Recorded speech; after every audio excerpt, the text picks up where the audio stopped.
මට කිව්වනේ. තව කොච්චර කාල මෙහෙම නොකා නැබී අඬන්නද?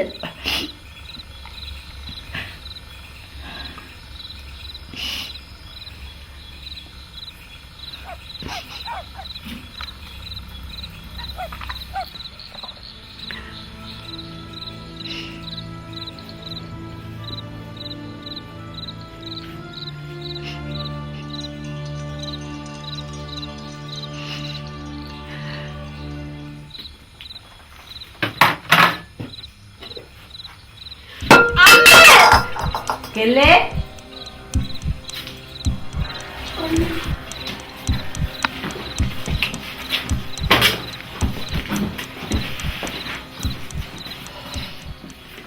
ඇයි පුතේ අපිට මෙහෙම කරදර කරන්නේ? මේ නාකි හුරුතල් බලන්න අපි ආවේ නෑ. කොතිලක සිරි.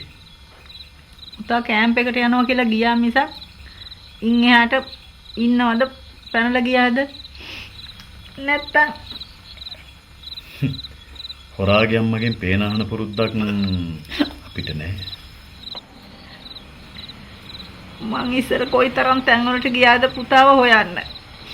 ලොකු මාතුරු කියනවා පුතා අතුරුදහන් වෙලාලු. තව ටිකක් බලන්නලු. ඔය පුතාලා කියන ඌ ජීවත් වෙලා ඉන්නවා කියලා. කිනත් බාර දෙන්න කියලා. ඌ මරන්න අපිට මිනිහවත්.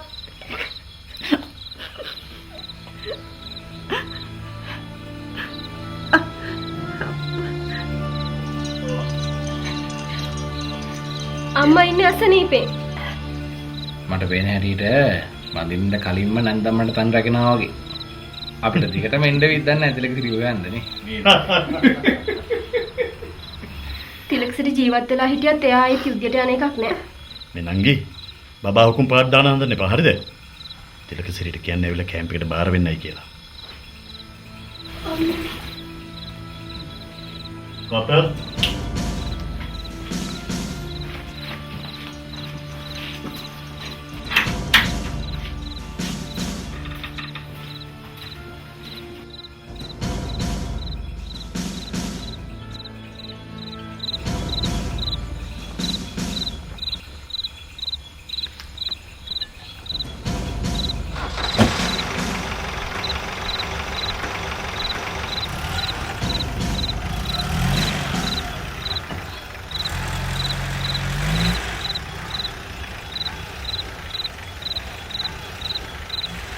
කෙල්ලේ මම උඹට කී පාරක් කිව්වද උඹ ගෙදර ඵලයන් මට වෙන දෙයක් වෙච්ච දෙන් කියලා.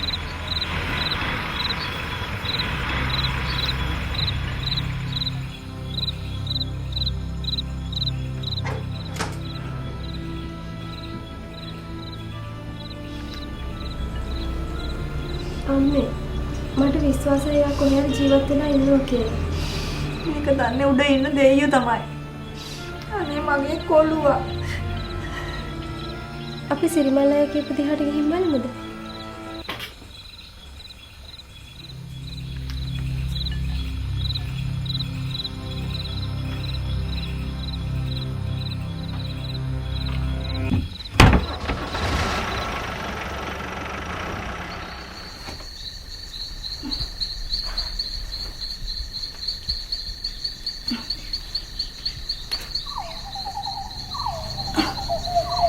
කෙල්ලේ මූ ඉන්නවනම් මාව බලන්න නැවිත් ඉඳීද? හැමතැනම හොයන හින්දා වෙන්න තියන්නේ.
සුවපත්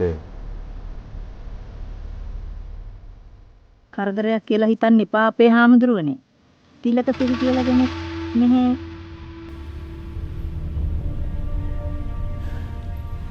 පුතේ අම්මේ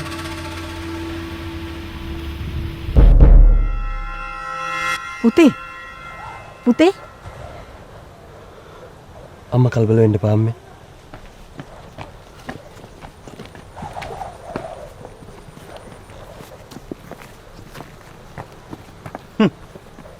මම දෙන්නවම නලවන්න තොටිල්ලක් ගෙනාවා. තාත්තා බබාලා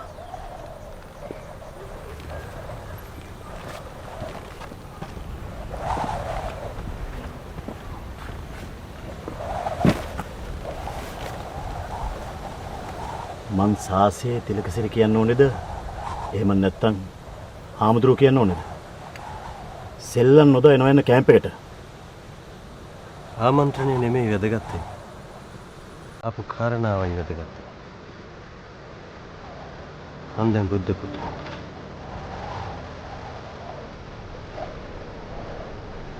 ඒක බනහන්න වෙලාවට. පිටකොන්දක් තියෙනවා නම් හමුදාවෙන් පැනලාවිලා සිවුරු දාගන්නේ නේ. අපෙන් ගැලවෙන්න හදන්න එපා. සාස්සේ තිලකසිරි.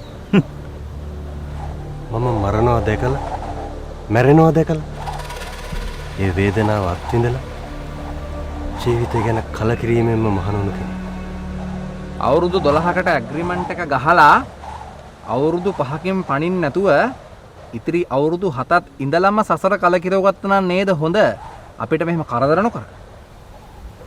ඔයලා මට කියන්නේ කෙලස් නහන එක නවත්තලා මිනිස්සු නහන්න පටන් ගන්න කියලා.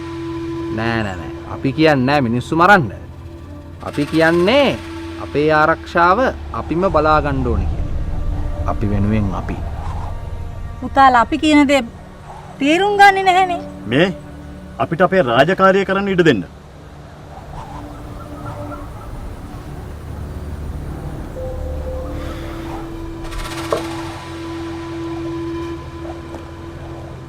එක මොහොතකින් ඡණ්ඩාශෝකට ධර්මාශෝක වෙන්න පුළුවන් නම් ඇයි මට බැරි?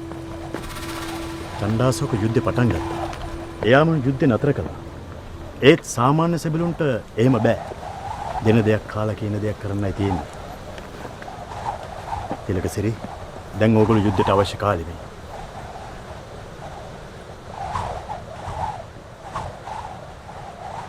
යුද්ධය වන තමුන් නැහෙලටද මටද?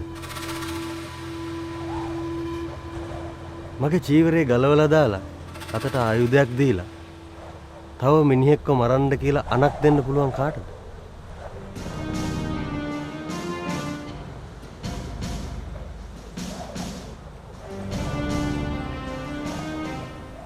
ඔහෙලා මාව යුද්ධයට යවුවට මගේ තුවක්කුව පත්තු වෙන්නේ නැත්නම් මම තව මිනිහෙක්ව මරන්නේ නැත්නම්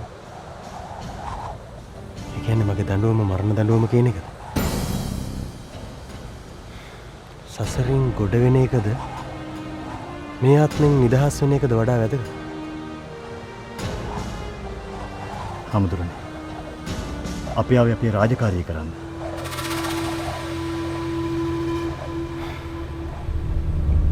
මගේ යුනිෆෝම් ලෑස්තිද?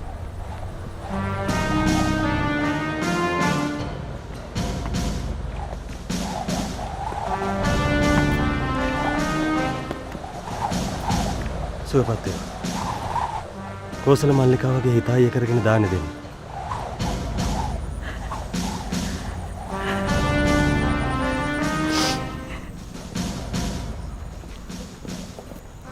මම දැන් ලෞකිකත්වයෙන් ඈත් වෙලා ඉන්නේ.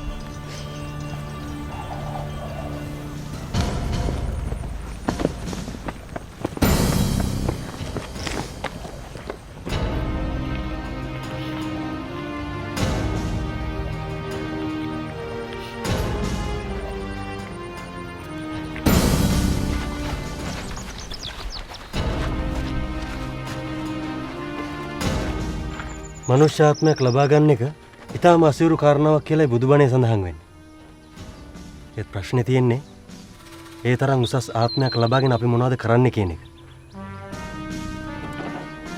හාමුදුරනේ ඉස්සරන්න ගින්න අපේ හාමුදුරනේ. මම යන්නේ බණක් කියන්නවත් පාන්සුකූලයක් දෙන්නවත් නෙමෙයි. මං ගෙනාපු කර්ම ශක්තිය අනුව මේ ආත්මය ඉවර කරගන්න.